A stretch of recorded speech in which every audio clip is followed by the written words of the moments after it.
I'm S.A. Bradley, and welcome to Hellbent for Horror, a podcast devoted to all things related to horror, where I remind you that you used to love horror movies, and you secretly still do.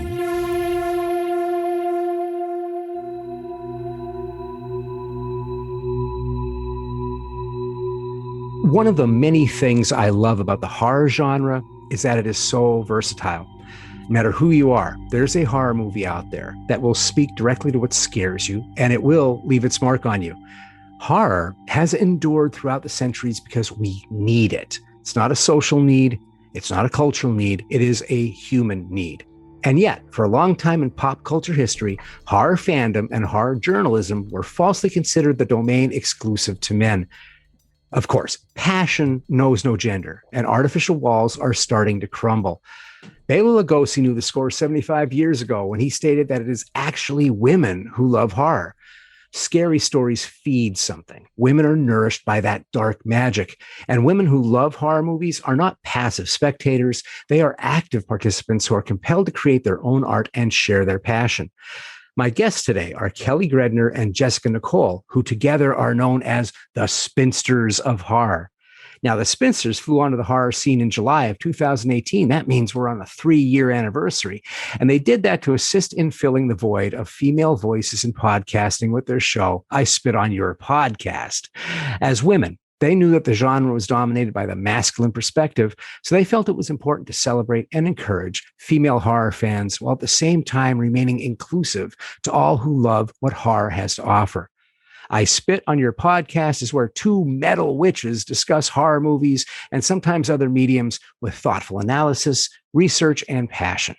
It's a semi-academic show with a dash of feminism, a sprinkle of sarcasm, but rich with intrigue and a little bit of dark comedy. They also have the Spinsters of Horror Coven website, and this site showcases special features like Kelly's Taboo Terrors and Let's Scare Jessica to Death and Not Your Stepford, exploration of the monstrous feminine. Both Kelly and Jessica's essays and writings have been published in Grimm magazine, Morbidly Beautiful, among others. So today, the heavy metal druid meets the Spinsters of Horror. Jessica, Kelly, thank you so much for being on the show. Oh my God. Thank you for that incredible intro. Yes. Thank you. Like I should stop having us. Well, I'm drawn towards passion. That's what always happens. And I had to take a look. And once I start getting obsessed, it gets ridiculous really fast. And I start trying to find out everything I can. And so I like to start my show the same way. I don't know if either of you have really listened to the show, but I have this thing called the first kiss that I love. And what that is the first kiss with horror. It doesn't necessarily mean it's the movie that you love or is your favorite. It's the one that galvanized you. You couldn't sleep for 3 days, whatever. And instead of running from that, it brought you down this road of ruin where we sit today. So I'll start with asking that question. I'll start with you, Jess, known as the witchy one and the banger of heads. So what was your first kiss with horror? My first kiss with horror, the one I can think that stayed in my mind forever, was Francis Ford Coppola's Bram Stoker's Dracula. Ooh. And it was the scene where he is in the bat form and he yells at, and I remember seeing that scene and it terrifying me forever, but that I was intrigued. And that's when I started getting to like spooky stuff, like the supernatural, like vampires and the scholastic book fairs and stuff like that. Because for me, horror started out in literature. I started out reading horror before I actually ventured into films. So yeah, that's my start. That's great because for me, I talk about the quiet revolution, which is books. Long before I could even, because I was a scaredy cat, I would see something, I'd have nightmares for days. And so the first thing I could do was read. And my dad was functionally illiterate, so he had no clue what books were going to give me. So the first sex scenes from Jaws and the Towering Inferno and the books, I was like, oh my God, these are fantastic. And then horror. So horror was started for me through literature. And literature is still the place that I tend to go. And I tell people that's a great corruptor. People talk about TV, but the great corruptor that also allows you to learn how to communicate is being able to be a good reader. Now, you mentioned that it's a kind of a newfound love and passion for horror and writing, and that brought you to researching and podcasting. So what brought you into it? Was it Bram Stoker, or was there something else that got you to this point where you're podcasting and stuff? It was a journey for me in terms of my horror journey, because I grew up in a very heavily Catholic, Roman Catholic household, and like horror, the supernatural, all that stuff, like you don't believe in that, or it doesn't exist, or it's bad, or it's going to influence you in some way. But I had always been interested in like the paranormal and the supernatural myself. So like I said, I read Goosebumps and R.L. Stein, and like you had that experience too, where like I read Interview with the Vampire, but no one knew I was reading a horror novel, or that I was reading like R.L. Stein's like cheerleader series, and cheerleaders are getting slaughtered and killed and stuff like that. Like I was reading her, but like as long as I wasn't watching it, it was okay. But I was also a scaredy cat too, and I would like have nightmares. And I remember like in high school going to sleepovers and seeing Scream and being terrified and like hiding because I have an overactive imagination. So it took years for me to really develop. Like I always knew I loved horror. I always loved the dark side of things. I'm in your manifesto, you talked about that. I'm like, yes, I identify with my shadow side. But it took years for me to get to that place where visually I could watch it and kind of not be overcome by the imagery and be able to step back and be like, especially when it came to analyzing horror. And I was like, oh, wait, I see what's happening here. Oh, okay, I love this theme. And now like I'm still afraid, but I'm intrigued and I want to see what happens. Oh, that's great. Yeah, I love the idea that you can be reading a book on a bus. You can be in the middle of 7 people being murdered and no one knows. They're just like sitting there. Yeah, it's like a perfect purgative for me. So let's go. I'm going to ask the same question to you, Kelly. You're known as the slayer of men and kisser of kittens. So what's your first kiss with horror?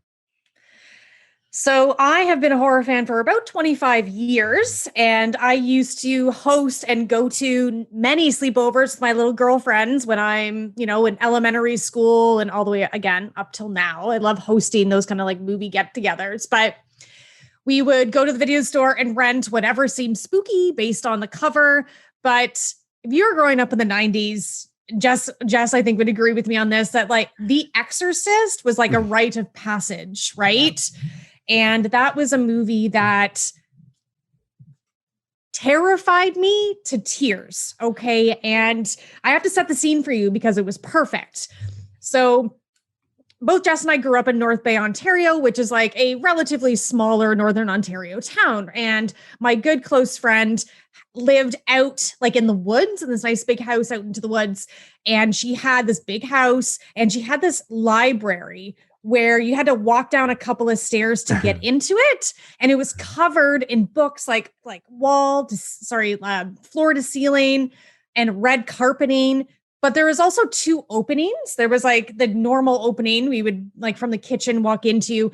And then the other opening went into like their fancy sitting room that like nobody ever used. So we just have these openings on all around us with windows too. And they're out in the woods, which is already spooky. And we're watching The Exorcist for the first time. And we're screaming, we're paralyzed with fear, crying, like literal tears coming from these little girls' eyes. Okay. And I mean, that is such a vivid memory of mine because, wow, that was quite the experience. And so I bonded with people, with my gal friends through horror. And that's one of the things that I absolutely love about the genre is that people can really bond through it. It's such a cathartic, personal experience, less like comedies or dramas or whatever else exists in the world. I don't know. I watch only horror. So it's such a wonderful genre that you can experience with other people and really just like bond through and cherish together. And I know that like, I feel like Jess and I have even bonded further in our 20 plus year of friendship because of this and our love of horror movies. Yeah. That's great. I agree on, there's something about that connection that I have. I call it convention family. There are people that I meet at every convention. I've actually flown to a guy's house in Chicago to watch 8 bad movies in a row for Turkey Day, sit there and just, he would come up with these things. And just because there's this connection, I think I'll get back to this idea later in our conversation, but really about ritual, the idea that what we do is we kind of create ritual when we're doing this. And I think film in itself does that, but horror does it on a deeper level. It's almost like the sweat lodge of ritual, where you're going to just go through this experience. It's going to really loosen the tight lips and you're going to be able to get somewhere a little bit deeper. And I love that it's The Exorcist because I grew up in a cult, basically. I was in a fundamentalist cult that believed that the world was going to come to an end in 1975. And they believed demons were right here. Like right now, me talking about it, they're like poking me in the ear. And that was terrifying to me. And so the idea of watching The Exorcist, reading it first, I read it first, and it gave me just nightmares beyond belief. And I couldn't let them know, because it would be like I was proving them right. You're a little possessed right now. But seeing it in the theater, I didn't see it in the theater. I saw it on HBO or whatever. But the funniest story I have about that kind of bonding was actually watching it alone at a friend's house after I was recuperating from a knee injury. And he went to work, and this was somewhere in Danbury, Connecticut. And he had an old style TV with a big clicker.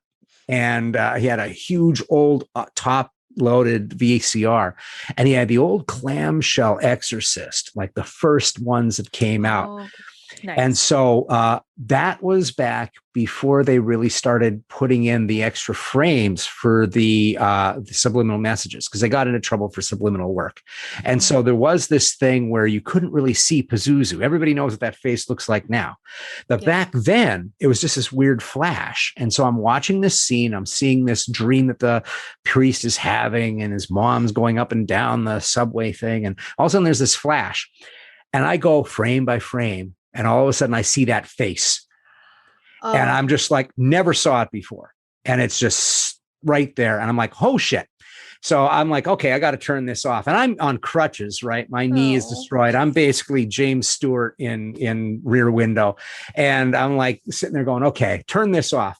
The goddamn thing goes back on. So it turns back on. And I'm like, and I'm like trying to shut it off again. And it ends up, we find out later, it's like those great ghost hunter things are like, well, you thought you were possessed, but it actually was the batteries were dying in this stupid thing. And it was just giving a charge. But I had no idea. I'm sitting there trying to read a book, and I hear click. I hear it come back on, and I look over, and the TV's on. This guy's going. And so I left the house. I'm on crutches, and I'm out on the sidewalk waiting for my friend to come home, because I completely freaked myself out. And this was mid 80s. So yeah, it was really, really bizarre. And I have a real soft spot for that film. And it's so funny that me getting scared matters, and I am so grateful when I see a movie that gives me a scare now, because after decades, I'm somewhat jaded about things. I can see where people are going with their ideas. And it's so wonderful that there are so many people who are trying to subvert those tropes and allow for timing to be off. You mentioned, I think, Kelly, you mentioned comedy before. And I don't say, you talk to a comedian, they'll punch you right in the face if you start saying that it has to do with timing and it's like horror. But I think that there are certain things that both have an element of surprise. They live on the idea that you're going to be surprised with whatever's around the corner.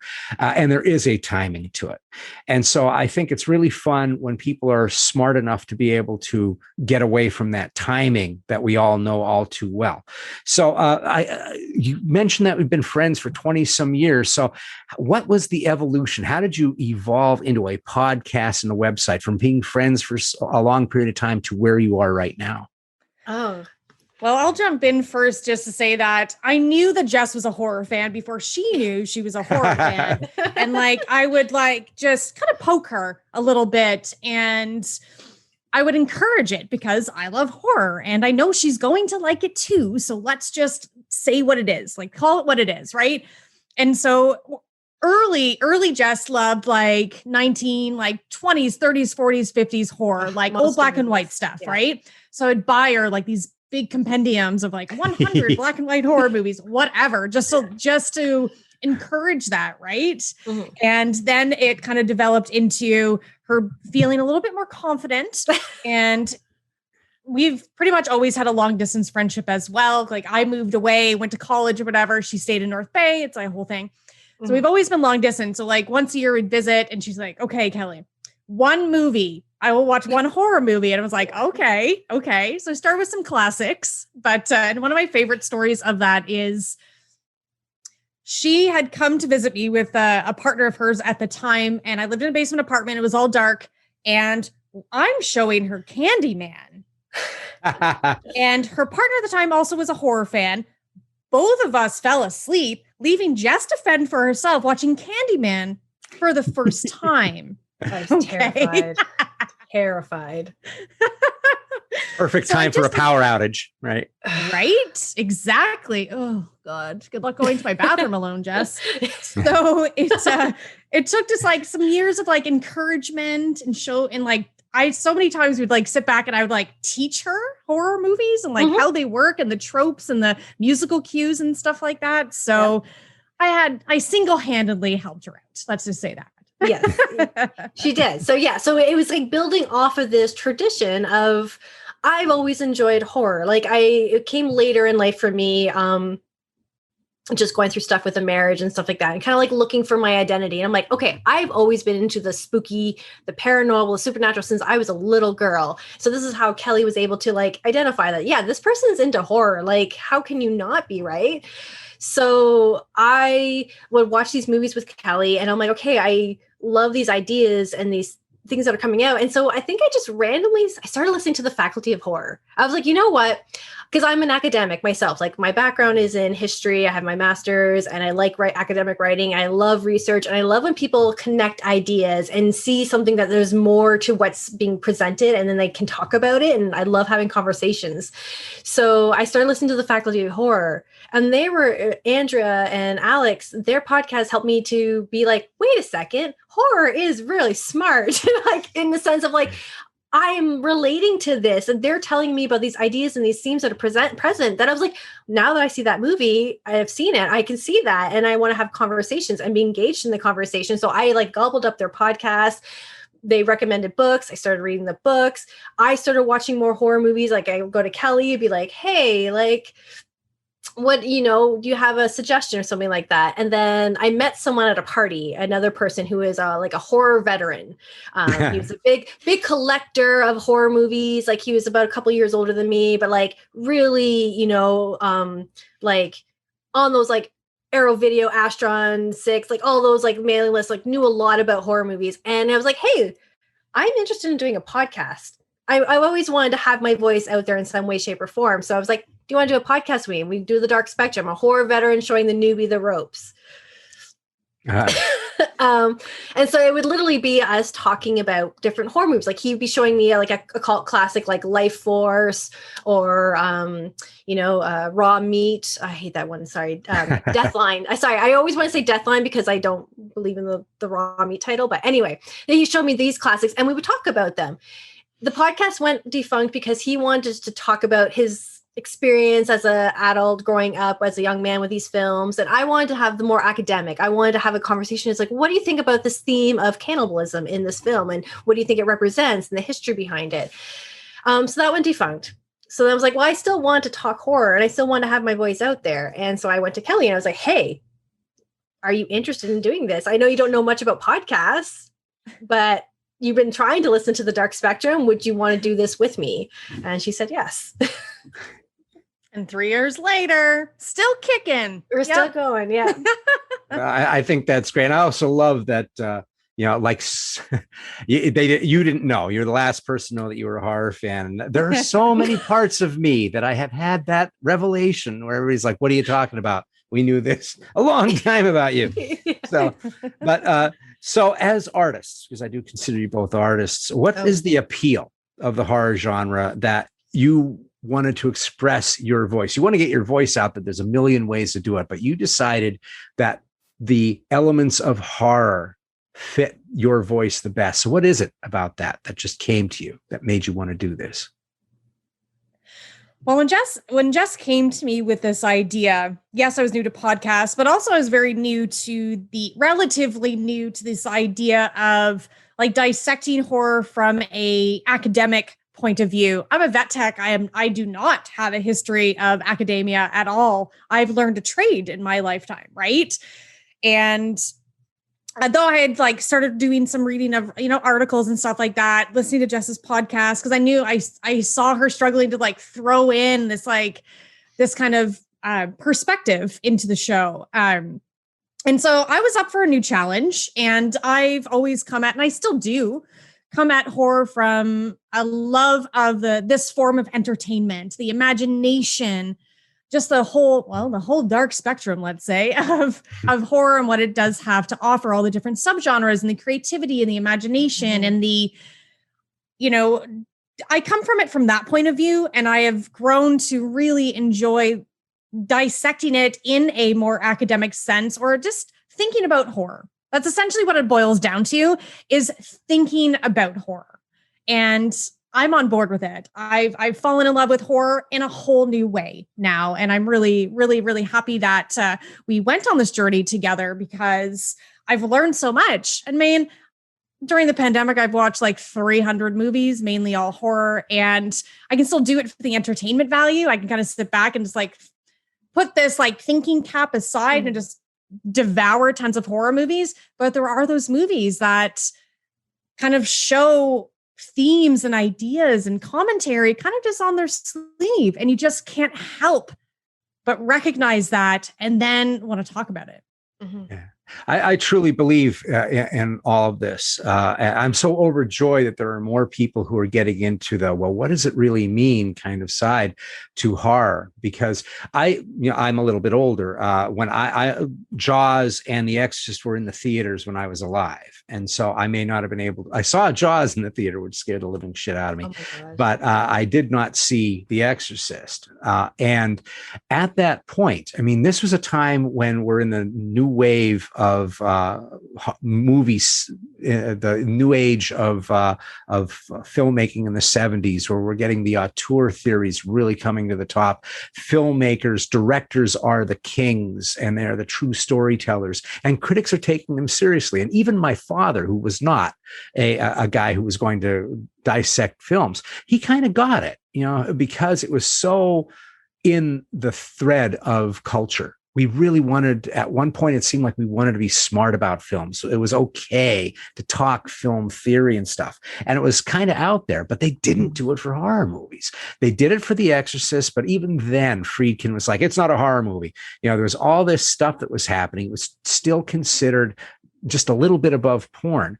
And me being a horror fan and being a cinema fan, just loving movies and believing in the auteur theory and all of this stuff, I said, why can't it be for horror movies? So I always kind of looked at it at that level. And I had horror fans who thought I was an idiot, because they're like, no, man, I'm just here for the gore. And I'm like, well, yeah, there's that, but there's also this other thing. And I think it was also some of my upbringing, which was very much in books.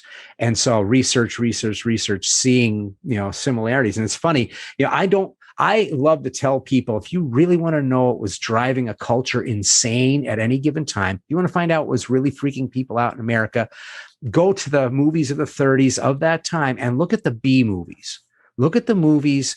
Don't look at the big ones. They're giving you the fantasy of what everybody wants. Look at what scares people, because the horror movies, as the constant exploiters, and we make exploitation sound bad, but the idea that you are actually purging the anxieties of a time. And so you watch and you see these movies that are in the 30s that are all about white slavery and all these things. You see that, and there's a reason that that's a trend. There's a reason that that's there.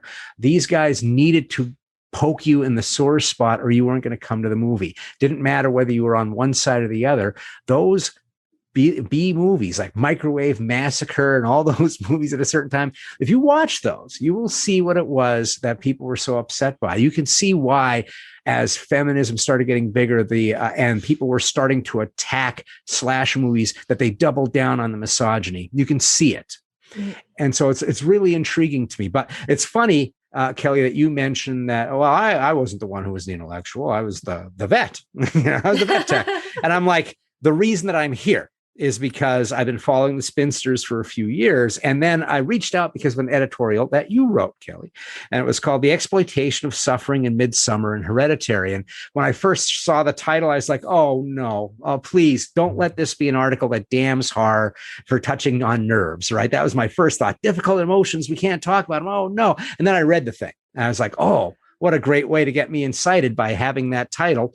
And then I'm reading it and I'm going, this is my people. You make the case that horror has always been textually or subtextually talking about the anxieties of the day, which I was just talking about. So can you discuss that a little bit? Because that was a good article. And I think you heard a lot of stuff about it. You did. Thank you. I did. I had a feeling it might ruffle some feathers or at least create some conversation, which is great. It just was it was something that I was developing in my mind for a good number of months because, I being a horror fan for 25 years, I've seen a lot of movies. Indie, mainstream. I've seen a lot of movies. The mainstream ones are obviously like they're easier to obtain and get access to because they're mainstream. I can go to theaters and see it, whatever. And I don't know if you want to get into this aspect of it, like the post-horror, the elevated horror. You may know that that's one of my things. Yes, for sure. Yeah. But I know that was like the third thing that you wanted to talk about. We're going in whatever direction. Conversation. Yeah. Okay. Okay. I'm a pro. I can wheel it right around. I need a script. I'm kidding. Okay. So that piece was kind of born out of some frustrations that I was feeling, again, as a horror fan for so many years. And seeing the conversation, the discourse going on, Twitter and the internet, and people have a lot of opinions, and started reading more articles like the 2017 article by Stephen Rose called How Post-Horror Movies Are Taking Over Cinema. Mm-hmm. And then there was the 2018 article by Jane Hu that's called Can Horror Movies Be Prestigious? Okay. And there are terms, and I even just saw one recently that was a new one I haven't seen. Okay. So there's now this new terminology that's come out called post-horror, prestige horror, art house horror is the one I just saw the other day on a group, and elevated horror. And art house horror has been around since The Haunting. Haunting was considered art house horror. Fair enough. What was the other one? The Offspring? Not The Offspring. Turn of the Screw. Anytime they redo the Turn of the Screw, it's always called art house horror. Yes. So just these terms that sound to me very pretentious. Okay. And Ari Aster, which, those are the two films that I focused on. Fine. I watched Hereditary because there was big buzz. I usually kind of wait a little bit till some buzz kind of calms down a little bit. So I'm not, because it's easy to become influenced by hype and what so many people are saying. I get that. So I kind of wait a little bit. And then finally I watched it like a year later and felt it was very fine. Okay. And then because everybody was ranting and raving and they loved this movie so much. And then, Ari Aster brought out Midsommar, and I wasn't going to see it because I didn't really care about it. And so I saw a couple of images, and the images that I saw that somebody posted on Twitter were all of the grotesquerie that is in that movie. Right. I was like, oh, this happens in Midsommar? Okay, now I'm kind of intrigued. Again, I like gore and blood and entertainment. And again, so that's what drew me in. And then it was Midsommar. Okay. And I just got my kind of racked my brain with how are these movies any different than the last 100 plus years of horror cinema? That's a very broad term, but how, because everybody's like, this is different. These movies that fall into this category are different, and they don't really, and people they can't really tell me why they're so different. And I saw somebody else on Facebook just again the other day who said art house horror said that there's been these movies they've created this horror renaissance, and I completely disagreed. Okay. And essentially the whole piece was about that. I think this is pretentious, and horror has always been relevant and always has been wonderful and always had something to say since, when Todd Browning did Dracula, James Whale did Frankenstein, there's always been something to say in horror. And so this isn't new. So I don't know why people are bringing up these rebranding horror, because they don't want to call it horror. That's a whole different thing that we can talk about after, but horror's just always had something to say. And so I just didn't see how Midsommar and Hereditary really had anything new to say. Right. They have, people don't hate horror movies. They hate horror movie lovers. They hate guys like me. They don't want to be on a bus with me. That's the problem. And they do want to make this distinction. And I think horror is there to let us find the line that we must draw, that, okay, this is what I'm accepting. This is a little bit out there. And I feel good about my boundary because I'm able to see it right here. But there's something for everybody. And yet there is this thing of changing the name. I tell people that there are many people who say that they're horror fans and they suffer from shining-itis. The first movie that'll come out of their mouth is The Shining. The Shining is the greatest. The Shining. And I'm like, okay, yeah. I mean, I watch it a lot for a movie that I my problem is I get to see myself from a non-horror perspective, because it's the fans of The Shining that drive me crazy, because they all want to, they want to kiss the ring of Kubrick. And because Kubrick did this, it's just perfect. And it's a great movie, but it is not the greatest. And it is certainly not something that can be emulated. There are so many filmmakers that go, well, I could do a 15-minute shot of somebody just staring. No, you can't. No, you can't. And quite honestly, Kubrick barely did it. And it's funny because the movie was a failure when it first came out. I mean, people were like, People magazine was the only thing that gave it a good review. Everybody's like, well, it's kind of like a near car accident, right? You're a little nervous afterwards, but it's not really doing anything for you. And King came out, and anybody who was a fan of the book hated it because there were all these cool things, like the hedge animals weren't around. And so people were like, all this stuff is what makes it good. So anyway, the long and short of it is, people want to say that they love horror, and then they put that movie up there as the one thing that makes taken it to art. And I'm like, that movie was influenced by so many other artists that were out there. Robert Wise made the most artistic of horror films, because you never even see a monster in The Haunting. And this is a movie that is just full of style in a way that has constantly, so many things are stolen off of the Texas Chainsaw Massacre that you sit there and go, oh, that's a trashy movie. If you like any kind of grit, you're going to find the grit originator inside of that movie. And so I find that the same thing happens with these films like Midsommar. People who normally don't look at, they dismiss horror, they won't go see it, they get a taste of what the real juice is when they see a movie like that. Ari Aster's films, as soon as I saw them, I said, oh, he watches Polanski. Yeah. Okay. Yeah. I'm like, oh, he watched The Wicker Man. Yeah. He saw The Wicker Man, right? He has a little bit of an understanding of what happens in Britain, how it doesn't make it over here. But all of these things that are in there, he watched Altman's Three Women. I mean, there are so many things that are in these movies that are from other places. And they all made me think, hooray, we're going back to the 70s films. But you can't say that to some folks, because it's like, no, it's new. Sorry. Yeah. This is 2020. Therefore, it means that it's something new. And I'm cool with that to a point. Just do not denigrate. Don't take away the fruits that horror worked so hard. The artists of horror have worked so hard over centuries to be able to come up with a way to keep this pungent and poignant in our time period, and don't throw it away by saying it's something else. If you don't like horror movies and it's because you label other horror movies something else when you don't, when you like them, it's a self-fulfilling prophecy, right? If you rename a great horror movie every time it's a great horror movie, then there are no great horror movies. You're just stuck. Yeah. And it's this rebranding or reclassifying of well-produced, very well-made, well-directed, well-written films, generally speaking. I just found out recently Jordan Peele's debut, Get Out, was branded as a social thriller. Oh, yeah. Just learned that happened. Parasite, as we know, that Korean film, won some Academy Awards last year, helmed as a Black comedy.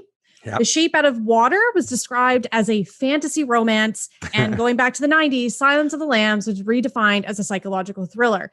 So we're taking away the horror label so it can be acceptable to people. And I really don't like that at all. It's let's call it what it is. Yep. It's horror, because then you're kind of saying that things that are called horror aren't worthy of critical acclaim. It's not worthy of this praise. Yeah. And again, I love your, the horror manifesto that you did. Really Scott great. Was like, horror doesn't deserve your shame. Yes. That's it. You know, it is so old, and it really is all about art versus or culture versus pop culture. There's always been this separation, and everybody wants to attain the level of culture, and pop culture has always been this dirty thing. I mean, The Exorcist, they were trying to come up with a different name than horror movie for it. Yep. Jaws, Roger Ebert, I think, called it an adventure story. Yeah, an adventure movie. Yeah, I have a friend who calls it a nautical drama because of all of this. It's like, yeah, it's just a nautical drama. I mean, what the hell? So it's absurd. But the thing is, I think the geeks, we have inherited the earth in a way. Pop culture has now blurred the lines of where culture and pop culture used to be. I mean, when we're talking about science fiction films and superhero movies, and some of them being at the level of how we used to talk about The Godfather 2, we're in really interesting land. And there are people who can make points to that. And there are some who are like, if the guy has a cape, I'm done. Okay. You can do that, but I have to tell you that there's something happening in the culture right now where we have to look at that. And I also love that there's a look at it of like, well, you know what? This is really kind of like a militaristic background. You know, this is like a fascist state, all these superheroes. And they're trying to look at it from that side as well, like the boys and stuff. The boys, yeah. Yeah. And I think that's really brilliant to be going down that path. And I mean, you're talking about some really cool things about this. And Jessica, I wanted to bring you back into the conversation as well, because one of the things that you wrote that was really interesting to me, and I'm interested to see if it's going to be a series or not, or maybe I've missed the rest of it, but it's Not Your Stepford, the monstrous feminine.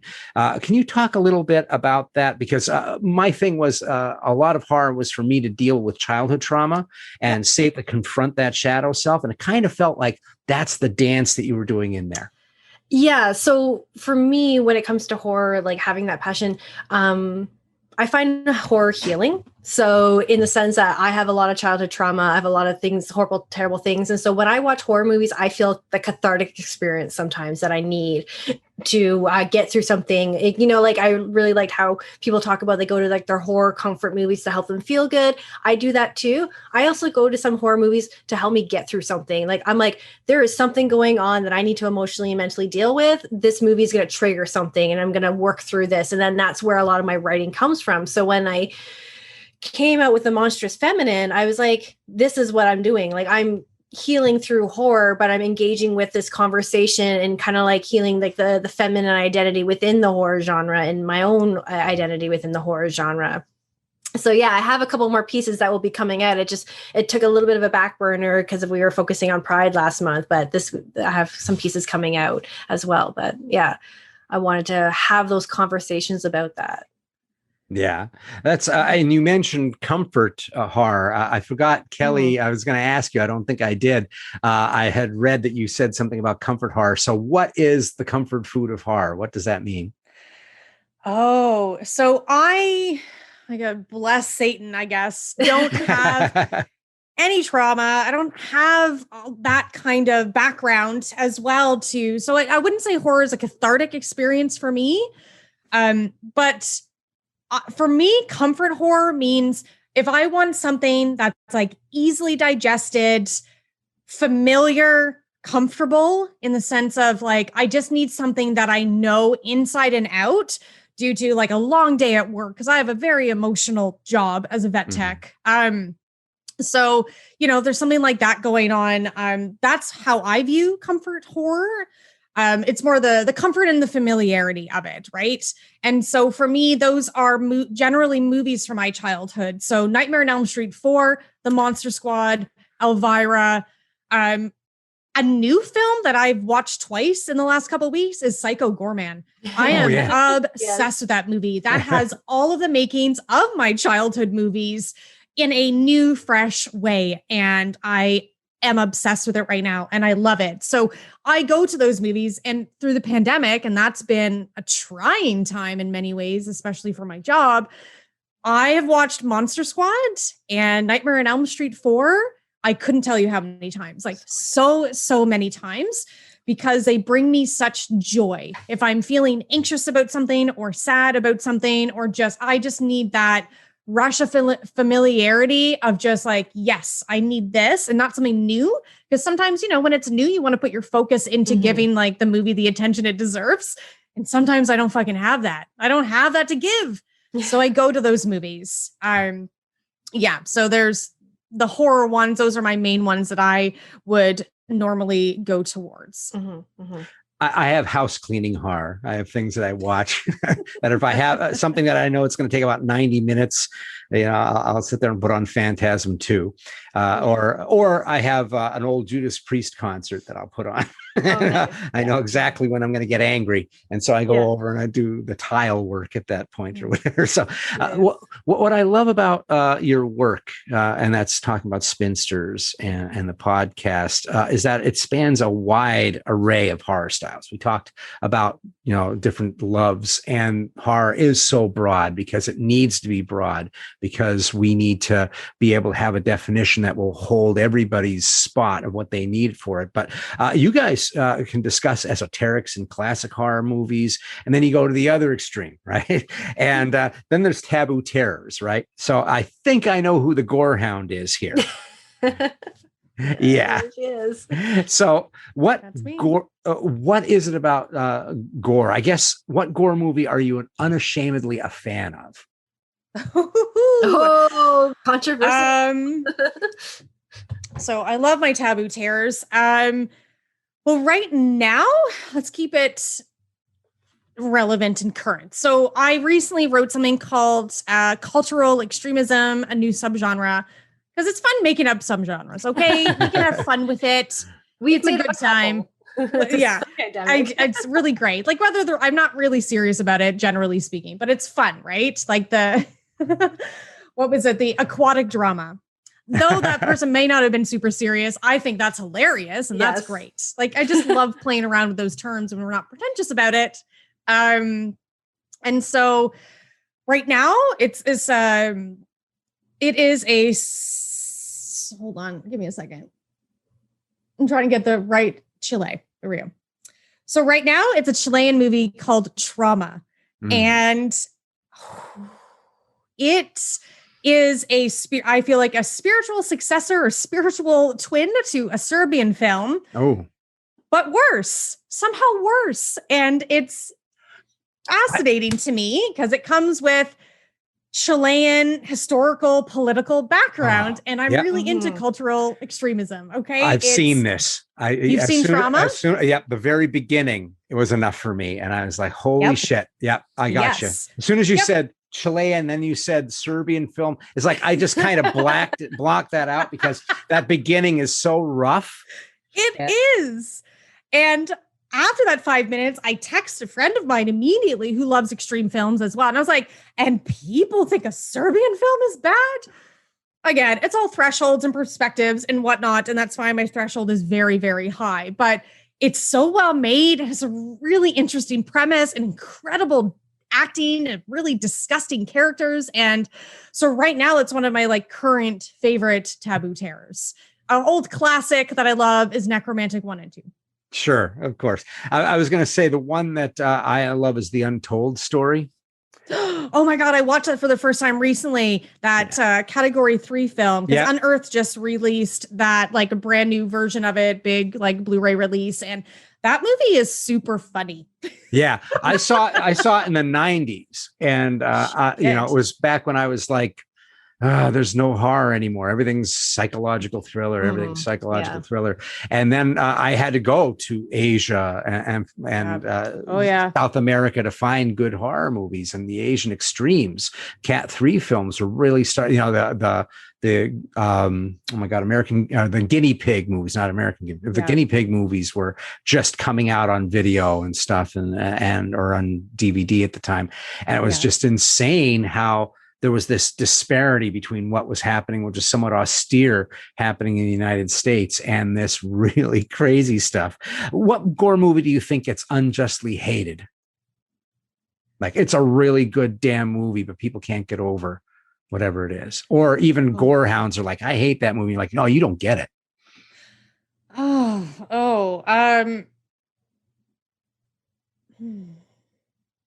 See, for me, I actually say it's not really a gore movie, but it's gory. Hostel, the original Hostel, I think gets a bad rap. People look at it in the exact opposite of what I see, which is I see there's a reason that it was in a Soviet bloc country. I think the Americans are the ugly ones. It's about xenophobia, but it's not promoting xenophobia. It is about xenophobia, and it's about industrial genocide, basically, because you have this country that it's set in is where the Velvet Revolution happened. And basically, the Soviet Union left that area of the world, and we were supposed to help them. And we were supposed to allow for all these tax breaks for industrialists to come and use their land and all of this. And instead, they just left dead factories. They took all the money back to the United States and gave nothing to the people. So I think it's the second to last most poverty-stricken area. And Roth, for whatever he does in his other films, that one I think he was dead on, because he used street kids to remind you of what was real. And to me, it was like, that whole group, the Bubblegum Gang or whatever that was in that movie, those were all real street kids that he hired that were there to, and they save the one person who's worth saving in the end. But it's all about industrialists. It's not about people just coming there. It's people on jets coming to that place to do this terrible thing where you're not going to have any kind of repercussions, which is basically what the governments did to that place. Yeah. And so I love that movie for the nastiness of it, but also that I see this whole thing that people just immediately were repulsed in a way, and they went, well, that's just xenophobic. And I'm like, no, that's the opposite. Xenophobic is like every fucking falling down type film, stuff like that. Xenophobic. This is not. Yeah. Oh, so I haven't rewatched Hostel in a very long time, and you just saying that right now makes me want to watch it again immediately. And I think there's a lot more to a lot of these quotes. And this is a tangent I will not go on. Torture porn films. I hate that term. Chair porn, chair violence, chair movies. They're all about chairs. Yeah. I would say generally within like the extreme crowd, they like a Serbian film.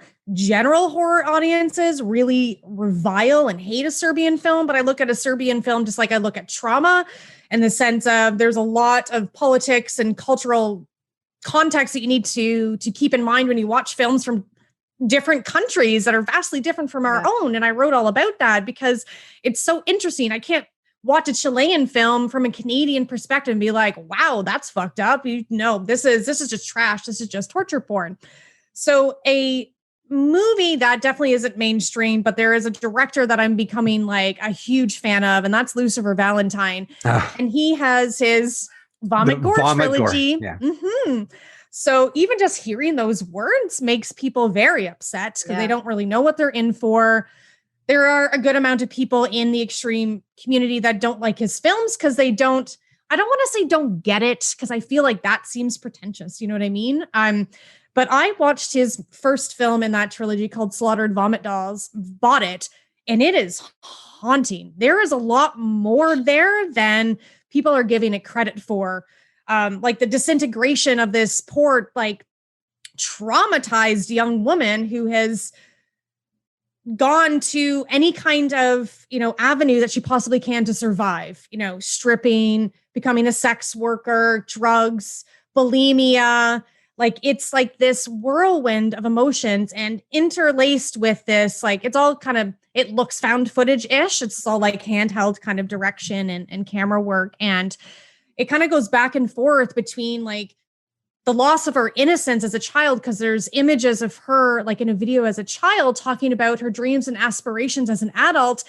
And then you learn in this trilogy that she has been sexually abused by a priest when she used to go to Sunday school. Like there's a very layered situation in those movies. But if you don't give them the chance, you won't understand them.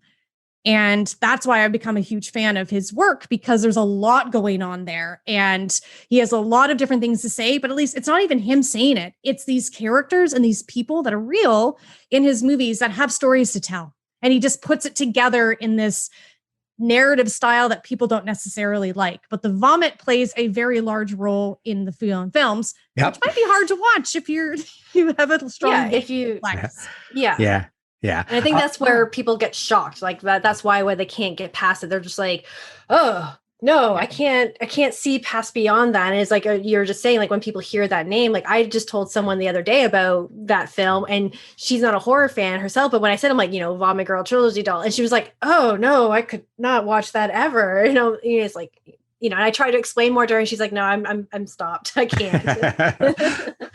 And so even fans of like extreme horror and a lot of stuff don't like it. They're like, oh, it's just a bunch of vomiting. It's like, all right, if you want to see it and read it that way, that's totally fine. It's not for you. I get it. But again, face value versus how about we look a little bit deeper in it.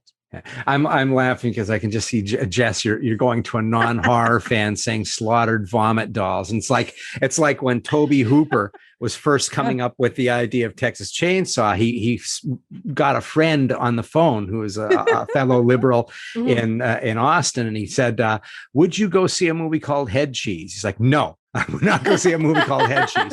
He goes, "Well, how about the Texas Chainsaw Massacre?" And he goes, "Absolutely not. There is no way I would never would I." And he gets more angry as he's even saying the words Texas Chainsaw Massacre. And Toby said, "Oh, I know what I'm calling this thing." Right away. Reaction I was looking for. It's funny. I saw Valentine's one with the guy who was walking around with the squid or the octopus, and he's sticking it in his mouth and throwing up on people's heads. And I was like, yeah, it's interesting because it's going to go where I wanted to go next, because I look at that as, have you seen The Bunny Game? Not yet. No. Not yet. Yeah, watch The Bunny Game. That was one that really, really affected me. And it's black and white. Basically, the entire movie's in the back of a truck bed, an empty truck, and a video camera, one woman, a bunny mask, and this guy, and someone trying to suffocate people. It's so traumatic. And then you realize when you're watching, something's happening. There's like somebody's pushing through, and it happens to be the actress. And then you find out in real life that she had been abducted, and she wanted this movie made. And there's a scene in there where she actually gets branded live on camera. Yeah. And I was like, wow, the trust you had to have, and the pain you had to exercise. And for some, that's real. Even for me, in a certain mindset, I'm like, that's a lot to ask anybody. But there's also this thing of, once we hit that level of transgression, something else happens. We're in a whole different place. And for me, the Valentine thing, which I'm not personally a fan of, but at the same point, I admire that he has somehow transcended a kink, right? He's been able to take fetish and bring it into horror. And outside of like early Clive Barker, most horror movies are not sex and violence, they're nudity and violence. The sex is very, very simple. And the idea of going down the path where we're starting to go into the darkness of fetish is of interest to me. And I think it gets me and other people uncomfortable depending upon what you're deciding to show. And that's where horror is supposed to take us. Why are we going at the place that we are the most fragile and vulnerable and not going there? It's obvious that sex and gender and all of this stuff is so much a galvanizing thing for us as a culture, a world culture, that horror may be the place that we can break that open. So what I saw with Valentine was, here's a guy who's got, toilet. He's got a toilet fetish, and the vomiting part is very big, but he's not just going, oh, well, I'm going to get an easy one out. He finds a way to bring that into a communication device. And he's, as you mentioned, he's talking about somebody else's trauma in this character. And that's what makes the Bunny Game, right? Bunny Game is that this is all trauma, and we're seeing someone kind of breaking through until the end, which is really, really disturbing. But the idea of what Valentine's doing, I can give him props for what he's attempting. I'm waiting to see who is going to find the way that we can grab both ends of that and make it so that people can watch it Like there's only some people are going to be able to watch Slaughtered Vomit Dolls. I mean, even the covers are drawn like with crayon and things. So I think he's in trouble. Nobody knows even who he is. The main actress died, I believe. I think she may have committed suicide. So there's all this. She died in a car accident. In a car accident. Okay, good. I mean, there's all sorts of stuff that's being said on the web. Yeah, so it's really tough when you do something and you take that risk and you go outside of what people are allowed to be scared of. Then it becomes really hard to get a good reputation. So I'm waiting to see who can do that. And I think where I wanted to go with this is I think there's a Venn diagram of folks that I get along with, or people that I meet at film festivals, the people who get obsessed. That Venn diagram, they're really into horror. So the big circle is that. But then there's other sides. There's the heavy metal or punk overlap on one piece. Then there's the body modification or tattoo overlap. And then there's the I read everything, especially if it ends up not being fiction. I will read more nonfiction than I will fiction. And then there's sometimes a fetish or kink overlap. All these things, I think, are, if you look at them from a perspective, a view away, they're all kind of parts of ritual. Every one of them has a thing that, yes, you may be connected on the mind side, but it's actually scratching some kind of almost physical and spiritual itch. I think that when I would go to heavy metal shows long before there were mosh pits, when everybody just stood in the front and went like this and banged their heads and just sweat on top of each other, sweat. That was a ritual. We were ripping something out of us that we could not really speak of. And I know that you folks mentioned heavy metal in your description. So what does heavy metal, if you are the heavy metal person or the punk person, bring to the equation for you? I'll let Jess answer this one. Oh gosh, heavy metal lets me express myself. It allows me to I always keep going back to this word cathartic, because that's what metal and horror are cathartic for me. I get a lot of emotion out of it. I get a lot of feeling. I get inspiration out of it. And I want to just be surrounded by it all the time. And I just feel good. I feel myself. I feel like I have my identity, and I can feel like I can express myself fully to people. So when I'm talking about various different, when I have my various metal moods, I'm like, I'm kind of in a depressive mode type thing. I'm really listening to a lot of atmospheric black metal right now. Then I'll jump up into power metal when I'm feeling really good about things. And I do the same thing with horror movies, to help me work through the different things that I'm going through and understand, not just more about myself, but also about the world. Because one of the things I love about both horror and metal is that they give you the truth to your face. This is it. There's no making things pretty for you. It's no pink and white and, lovely, I really don't like rom-coms, so romantic comedies, right? This is the truth. This is what this is where I love metal and horror music, and horror movies can do that. They can bring that both out. And it's now feel uncomfortable and figure out how you guys want to deal with this.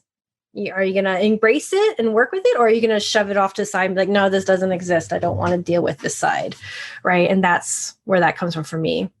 That's great. See, I'm kind of in a dark pagan music right now. That's my thing. Wardruna is probably the most popular of them all. But it's kind of for me, dread horror movies is like dark pagan music. They both have this same... this kind of just this baseline of dread going through them. That's just for some reason that makes me happy. That's a jar of posies for me is Wardruna. The more atmospheric the music in the movie for me, the more I'm in my zone. I'm just I'm loving this.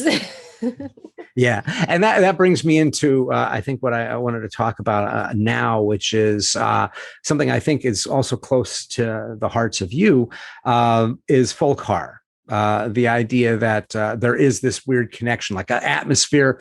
I listen to dark pagan music, Viking music when I go out in the woods sometimes. And it's oh yeah, at any moment, Odin's going to take my eye. Here we go. And something crazy is going to happen. But for me, it's really interesting that you had a folk horror month just recently, right?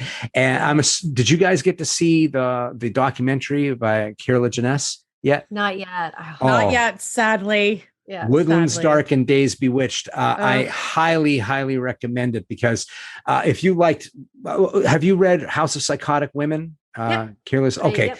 So my the book that I did, Screaming for Pleasure, it's almost like they should be companion pieces in the idea that it's personal experiences and how horror kind of worked in in our lives.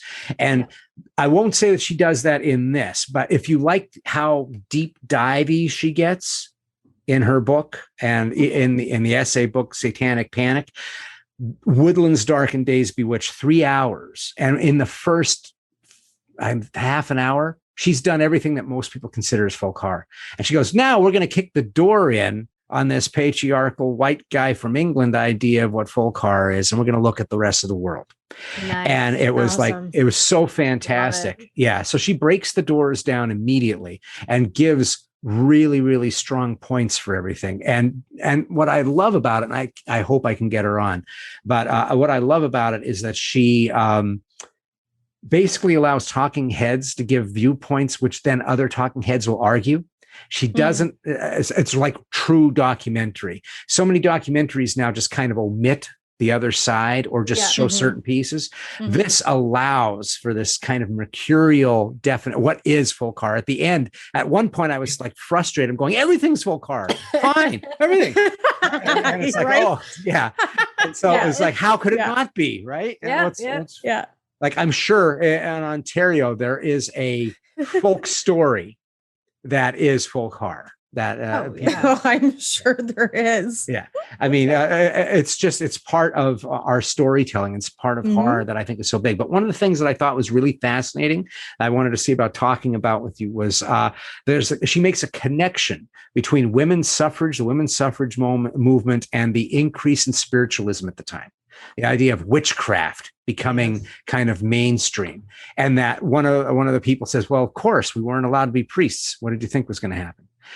And so I'm intrigued by that. I was thinking, I wanted to see what your thoughts are on that, the idea of like alternate religions or the idea of gaining power when you're not able to get power. And that maybe that's one of the draws of folk horror, because it's not an institution, right? It's almost like folk horror to me is like it's bleeding up from the roots. You can't contain it.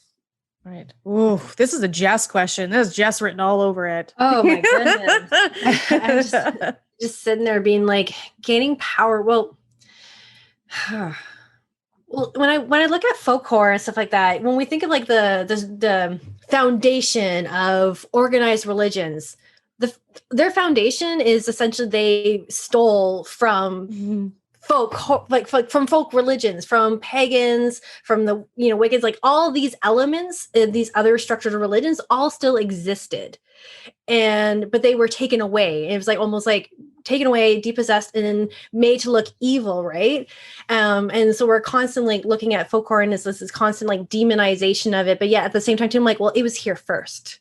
Right? Like we believe these ideas prior to you telling us that this is now wrong and this is inappropriate. And so I feel like alternate beliefs and spiritualities has always existed, right? No one's ever going to believe like one solid idea, right? Until you get organized religion coming in and saying, no, you need to have to believe one solid idea, because if you don't believe one solid idea, we can't have power over you. Whereas I like in folk horror is that there's like a communal power and it's all shared and it's all connected. And when it's that way, it feels to me like a more powerful force. But in horror movies, or where we see it, it's seen as a threatening force, right? Because it's everything that's not the structured religion or what the structured patriarchy or the structured role, right? And then so when it comes to women, right? In religion, it is the patriarchy. It is men. They hold this power, and they took all this other away from women. Like, the idea of medicine, the idea of healing the sick, tending to the illness, like it was all taken from women and taken and appropriated by men in religion, and particularly religious organizations. Yeah. David Edgars talks about that a lot in the documentary. He talks about why there were certain things that were in The Witch. And they talked to a few folks who are Satanists and like, oh, he brought in things that we were like cheering. You don't see that stuff. This is some of the great old wives' tales about witchery that never makes it into films, the grinding of the baby and things like that. And he's like, this really makes the connection so strong. And I think that's great. And I think we're on to something now where Earth Day was about when 1970, there's Earth Day, and that's about when we start getting folk horror. We start getting the hippies moving out of the cities and everything and going out there trying to live off the land. And so there is this interesting connection, and I think we're seeing it now. I think there's more, especially out of Ireland. There's a bunch of films that I consider folk horror that have come out that have truly excited me. And I wrote, as much as I've watched horror films over the decades, I have a list like this of movies I'd never seen from that documentary. I was like, this is incredible. And there's some stuff in there that just blew my mind. I guess, what is it about folk horror? We're kind of talking about a whole bunch of different things, but what is it about it that makes you really excited? Because you had a month of it. I've never heard anybody say we're going to have a month of folk horror. So, Kelly, what's your answer?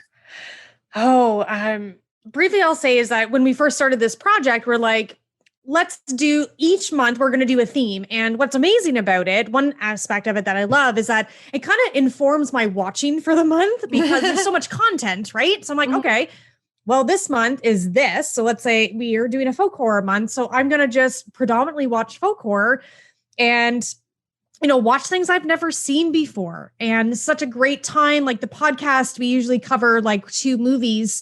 So there's so much more that we could look into. And also we record at the end of the month. So it's great because then we immerse ourselves in the world of folk horror. We're researching, we're reading all these different articles and these different essays, watching these movies. So when we come together to talk about our theme and our movies, I feel like now we're like these experts. By the end of the month, we're like, yes, we know so much about folk horror. And I know for me, because it was a genre that like I knew about, and I end up liking so many of the movies that are in it, but there were still a bunch that I hadn't seen. And I am now like an absolute convert, an absolute lover and super fan of folk horror.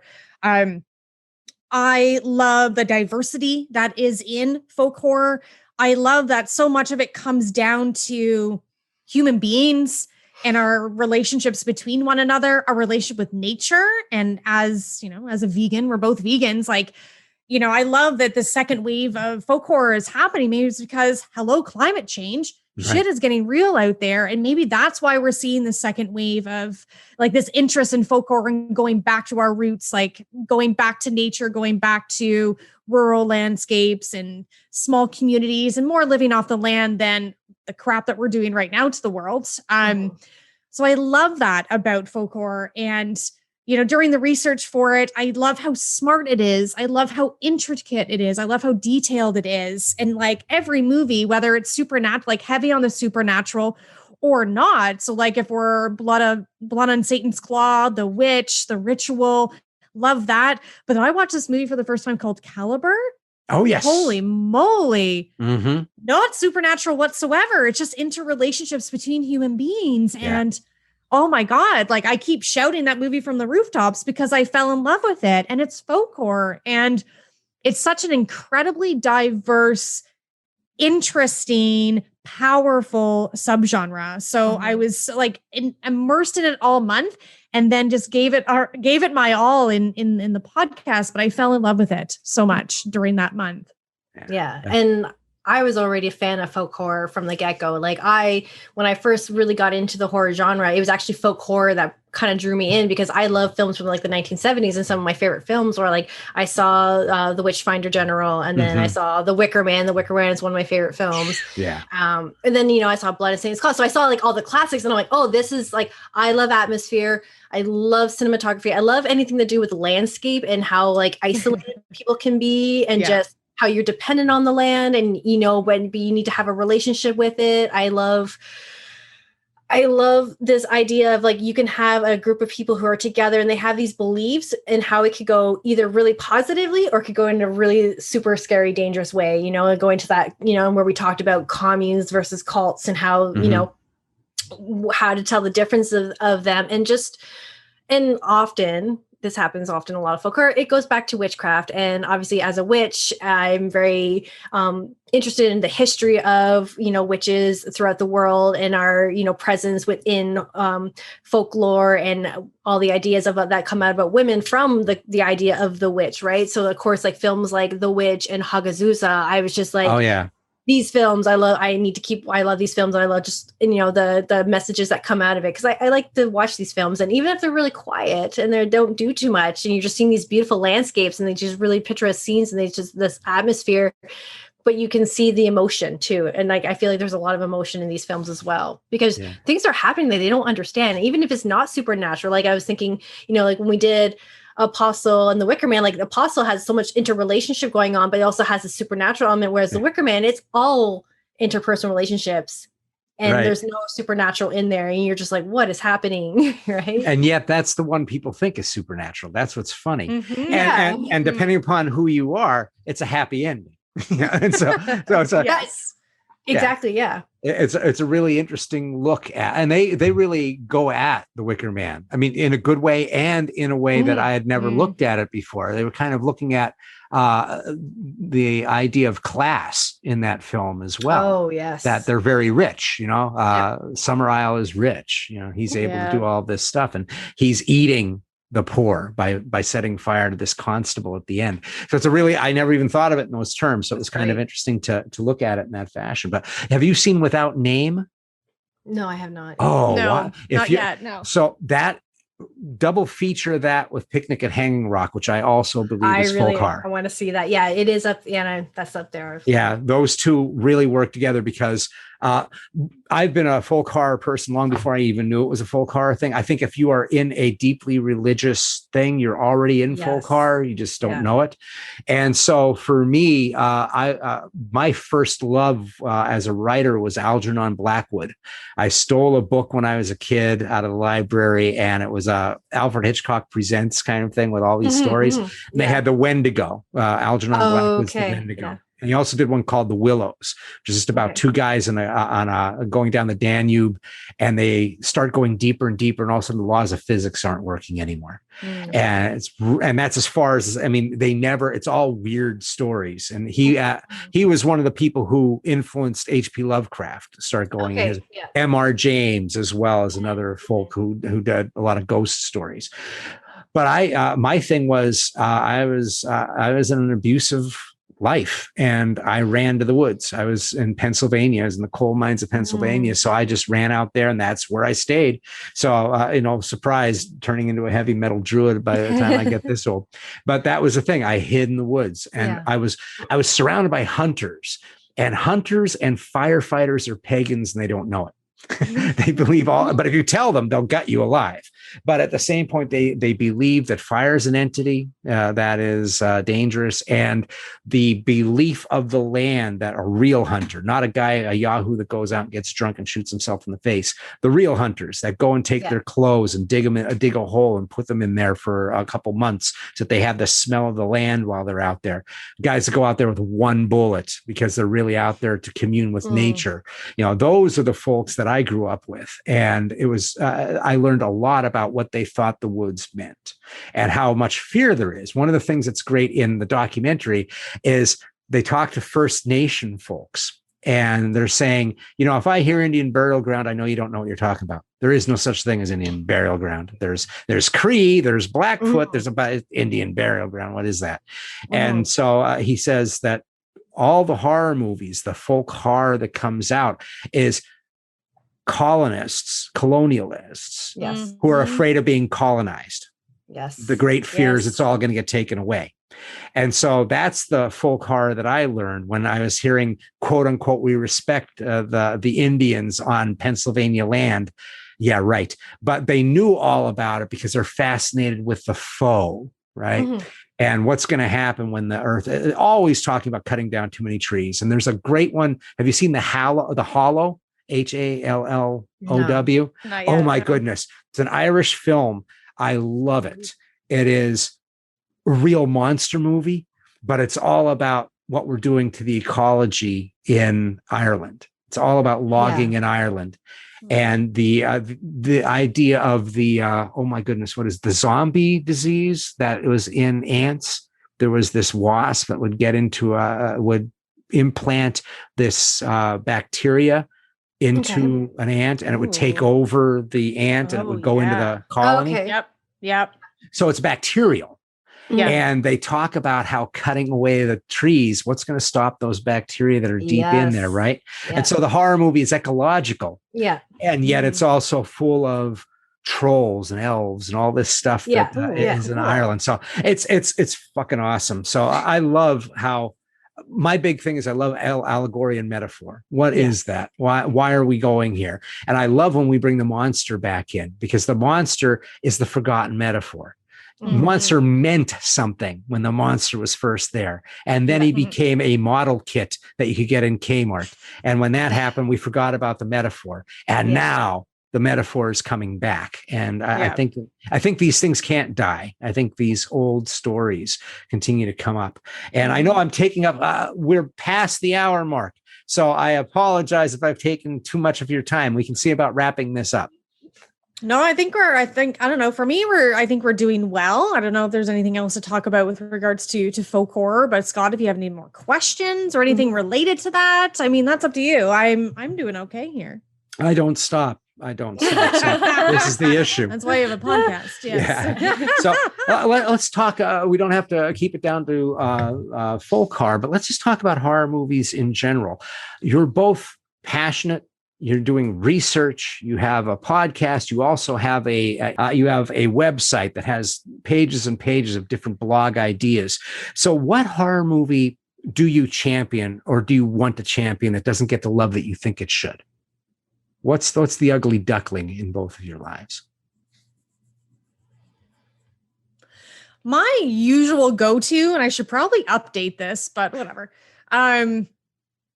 My usual go-to is Stakeland, directed by Jim Mickle, because I love his work, especially when he, collaborates with Nick D'Amici, who stars in it. I love that team. Also, side note, I just finished watching Sweet Tooth on Netflix. Thank you, Jim Mickle, for bringing a beloved comic series to life. I love Stakeland a lot. Again, maybe I'll update this at one point, but this is one because nobody talks about Stakeland, and it's a really wonderful vampire movie it goes to different places than other vampire films do. Like, the vampires are monsters in this, and very rarely do you get monstrous vampires. Or, if you do, it's Daybreakers, and a lot of people don't like that one, and it just kind of takes it to different places. But John Carpenter's Vampires is another. Yes. Yeah. So I love Stakeland. It's this great little indie film that nobody talks about. Really interesting, like, religious ideas in that.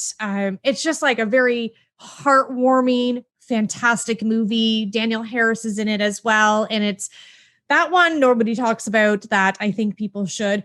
And now I guess we'll come back to Caliber when we were, folk horror month, but holy moly.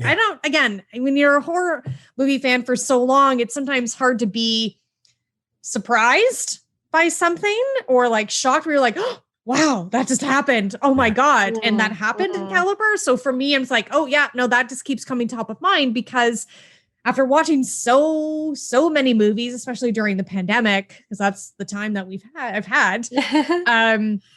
So I'll say those two movies that kind of come top of mind right now. Stakeland is an age-old like classic that nobody talks about. Classic as in my classic recommendation from me.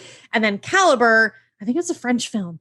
And it's, fantastic. Yeah. Fantastic directing and acting and cinematography, and it's fantastic. Yeah, mind-blowing, disturbing. Eden Lake reminds me of that. The feeling that I had. Yeah, that was a good one. Yeah. Yes. We have a list of movies, a friend of mine and myself, of movies to blow your brains out over. and that's on that list. There's these movies that you go, that was a gut punch. Why did I? Yes. Yep. So that's great. I love that you bring up Stakeland. One of the things that was a lifesaver for me in really wanting to get back into looking at horror movies the way that I do was the Glass Eye Picks, everything that was coming out of the Glass Eye Picks group. And so Mickle is a disciple of Glass Eye Picks. And I remember watching his earlier ones. And when I saw Stakeland, I was like, oh, this is a Pennsylvania boy.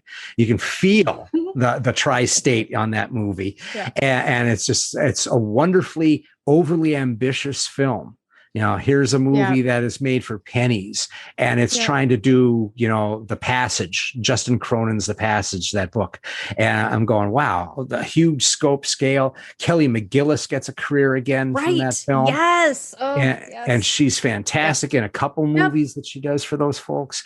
I mean, those are really good picks. So, okay, Jess, looks like, where are we going to go now? Oh my goodness, I'm so bad at championing things. If I really were to think of the film that really made me decide that I want to have conversations about horror movies, and Kelly is going to roll her eyes, it was The Void.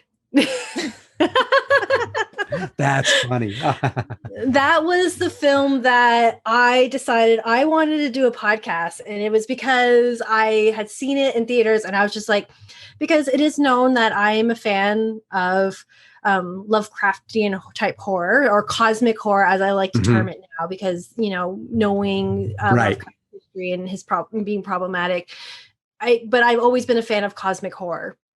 And then when I saw The Void, I was like, what is this film? And I just loved it, from the practical effects, the acting, the score, the imagery, the throwbacks to Clive Barker and John Carpenter's The Thing. And I wanted to have the conversation, because I was like trying to describe I remember trying to describe cosmic horror to Kelly. I'm like, it is cosmic horror. And she's like, I don't get it. But we don't. She now. She does now. A few years later. Episode on cosmic horror. But that was the film that it was like the one that was like this. I want to talk horror to people. I want to have these conversations. And so that's the one I champion that way. Cause I'm just like, I just think this is a good, it also was like a film. And also I really like Steve Kostansky. As an individual, I fangirled when I met him at Horrorama a couple of years ago. We were like, Jess, have you met Steve? And she's like, we're like, hey, bye.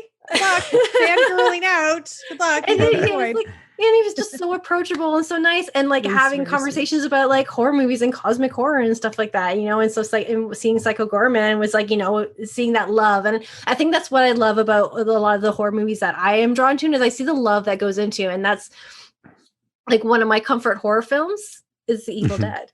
The whole franchise. And because one of the reasons why is because I know the history, I know their story behind creating those films, and I love that. So I love the heart, I love the intention and the emotion that goes into it, because as you say, horror is an emotion. So when people put emotion into their films, it comes out to me that way. Yeah. Intention is such a huge piece to this stuff. I was talking with someone today who was having issues with a group that they were with. And I said, the thing is, we don't really have a problem with horror. We don't have a problem with religion. We have a problem with intention. Where are you taking it? The original ideas of all of this are pure, but what is it that people do with the intention? And intentions are the things that usually muck us up. But intentions are also what we go to. So many of us will champion a movie that's, say, a giallo film, and say, well, you have to understand it's dream logic and it's Italian, and we'll do all of that. But we won't understand when it's an American film that tries to do that. And that movie just makes no sense. It's like, why can't you put the same? We have a desire for the intentions of what the filmmaker was doing. Is it sloppy, or is it that the person just didn't have the money to be able to do it? And, it's like Fulci. You watch Fulci films, and some of the dubbing that's in Fulci films, you're like, oh my God, it totally derails the movie. and you're like, you got to be kidding me. No child sounds like that. And you have all these crazy things that happen, but we don't kill the movie because we see the intention. It catches us in some way. It's a part of grabbing hold of that brass ring of emotion that we're all trying to get. And I love that, both of you champion films that their reach what was that called? Their grasp can't get to where the reach is. I can't think of the term, but basically they overshoot, right? And they don't give a shit.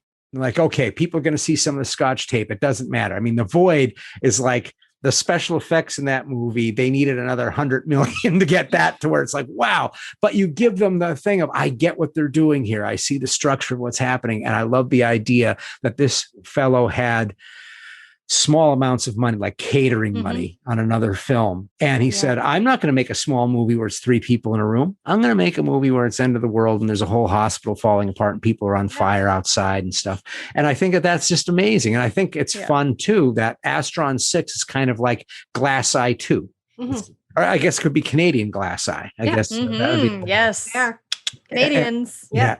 So, I mean, it's wonderful that these are the movies that we champion. We champion the ones that we feel are the misfits, like we're the misfits. They kind of have a lot going for them, but there's just a certain thing that the mainstream is going to go, oh yeah, we can pass on that.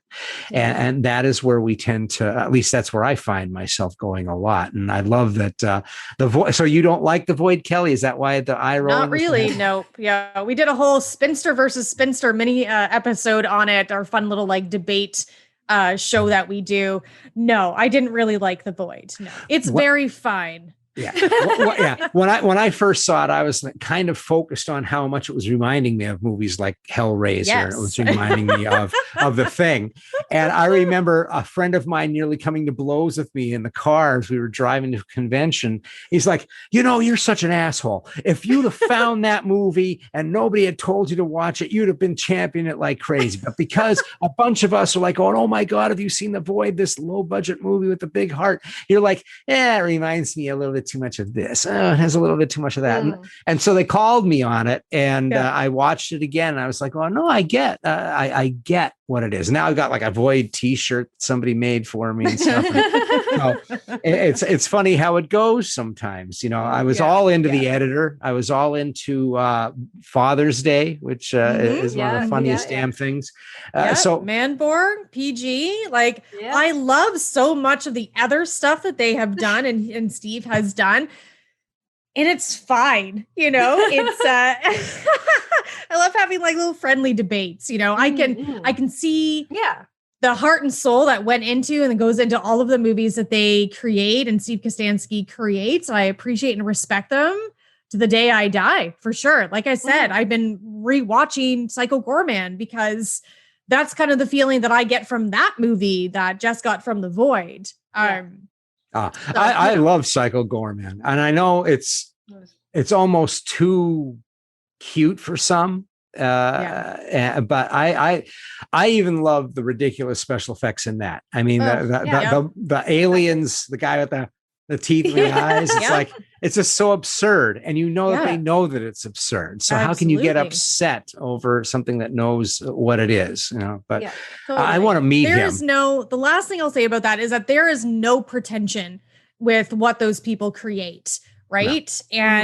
And unfortunately, those are the people that are creating wonderful universes and delightfully unique and fun, entertaining, important, and powerful movies. But there you have Ari Aster, and everybody is, helming him as the next greatest thing. Just saying. Yeah. Right. Well, it's a tough. I want to embrace both of them. I want to invite Ari back into the fold when he's ready. When he's when he's done playing in the big boy pants, he can come back. That's the thing. Yeah. Horror is always there. It is there taking your slings and arrows, but it is there when you need it. And it will be there for him. It came back for someone like Friedkin, who spent all this time making other types of movies and then walked right back into it and did Bug, which is a masterpiece. If you haven't seen Bug, man, that is awesome. But anyway, I know I've kept you. So if you wanted listeners that are on here today to get one thing out of your podcast, your show, your website, or this interview, what would you hope that it would be?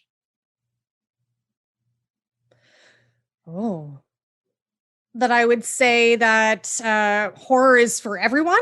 And like you have said before, Scott, that there is something for everyone out there, whether it be you want a deeply emotional, impactful, atmospheric film, or do you want something that is very abrasive and harsh and extreme, yet also powerful? Do you want something lighthearted, but also powerful? The common theme here is that there is power in all types of horror.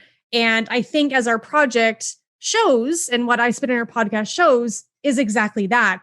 We'll show you the power of folk horror. We'll show you the power of horror icons like Elvira, the importance of representation, like, when we celebrate Pride and we kind of helm and champion another indie filmmaker with his fantastic film Bit.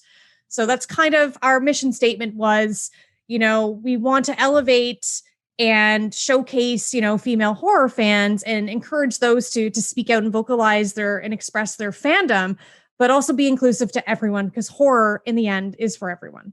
Yeah.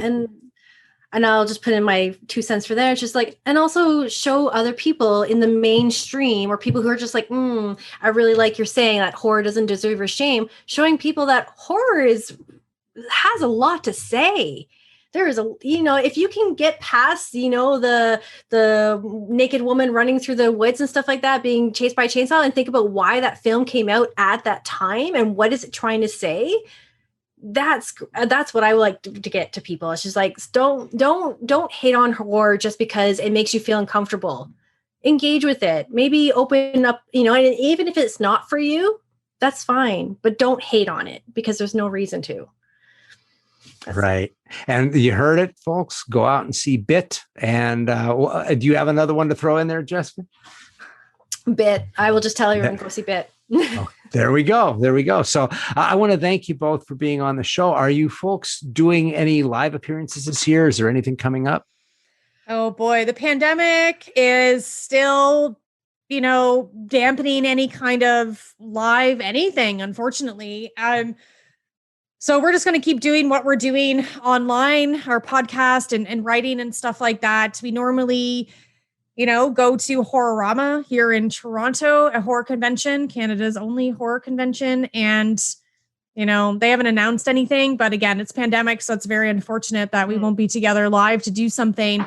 But I will say I'm currently organizing a day of extreme horror talks. It's a virtual event on Saturday, July 31st. I hope I have to finalize some logistics, but there'll be there will be 3 talks about the extreme horror world, extreme cinema world, but all brought to you by women and female identifying folks. So academics, podcasters, writers, researchers, fans of that. So it'll be Kelly's Taboo Terrors, Visceral Pleasure, and Extreme Cinema happening at the end of the month. Yes. Nice. Sounds really good. Where can folks find you? I Spit on Your podcast and the Spinsters of Horror. Go, Jess. People can find us on Twitter at Spinsters of Horror is it at Twitter at Horror Spinsters? It's at Spinsters of Horror. Sorry. Oh, it's at Horror Spinsters. Sorry. We'll have it posted, folks. Yeah. So people can find us on Twitter at Horror Spinsters, on Instagram at Spinsters of Horror, and also on Facebook, Spinsters of Horror. And then you'll find us through our Spinsters of Horror channels. Absolutely. And if we didn't make it clear enough throughout this, we're celebrating our 3-year anniversary, folks. And we want to say thank you to everyone that's been there with us from the beginning in 2018. We have grown a hell of a lot and we've learned a hell of a lot. And so we hope you continue supporting us as the next 3, 4, 5, 10 years and more and beyond goes on. Yes. Well, once again, thank you so much for being on. That's my guests, the Spinsters of Horror. And I want to thank you out there for listening to Hellbent for Horror, where I'm here to remind you that you used to love horror films and you secretly still do. And just remember to stay hellbent.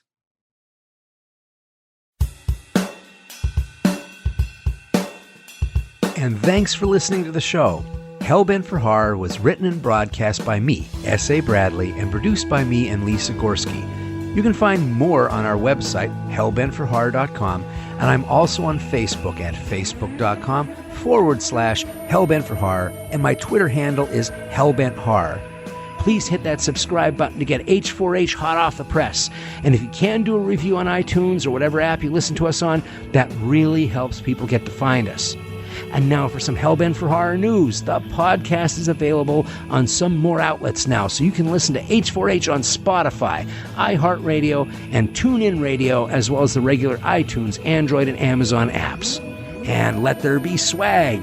H4H t-shirts are now on sale. We have a store on tpublic.com with a bunch of Hellbent for Horror designs, and you can have your choice of t-shirts, sweatshirts, hoodies, coffee mugs, something horrible beautiful for you or that someone special. The link to the merchandise store is on our website, hellbentforhorror.com. And until we meet again, stay hellbent.